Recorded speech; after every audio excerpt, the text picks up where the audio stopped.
नौकरियों में पारदर्शिता होगी, नौकरियों में इंटरव्यू नहीं होगा,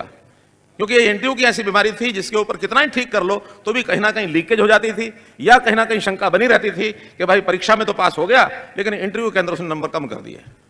चाहे उसके अपने आप कम हुए हों, चाहे जानबूझ के कम किए हों या किसी की जानबूझ के बढ़ा दिए हों, ये शंकाएं बनी रहती थी। हमने कहा अब ग्रुप सी और डी में कोई इंटरव्यू नहीं होगा, हर किसी को उसकी मेरिट के ऊपर नौकरी मिलेगी, ये हमने घोषित किया। इसके आगे हमने एक 10 अंक विशेष ये रखे कि नहीं, कुछ विशेष ऐसे कैटेगरीज हैं जिनको लाभ होना चाहिए। हमने 5 अंक ये रखे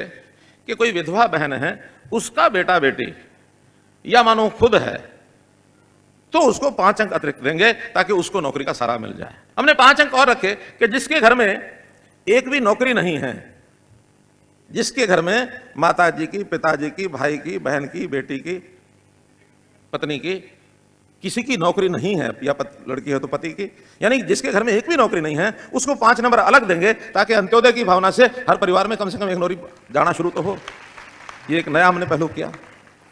अब इसके आगे और एक नई बात, ये खास करके हमारी बहन बेटियों के लिए है। एक सुझाव आया, एक शिकायत आई कि भी मान लो किसी घर में पहले से एक बेटी है, बेटा भी है, बेटी भी है, बेटी की नौकरी लगी हुई है, बेटा इसलिए रह जाएगा कि घर में बेटी की नौकरी है, और 2 साल के बाद बेटी क्या होगा, शादी होकर चली जाएगी, ये घर तो वैसे का वैसा फिर रह गया। ऐसे ही कोई बहन है, उस बहन की नौकरी लगी, 2 साल बाद उसकी शादी हो गई, बाकी भाइयों को इसका असर जाता है। बड़ा गंभीरता से विचार किया, और विचार करने के बाद मैंने कहा कि ठीक है, इस बंधन में हम बेटी और बहन इसको छोड़ देते हैं।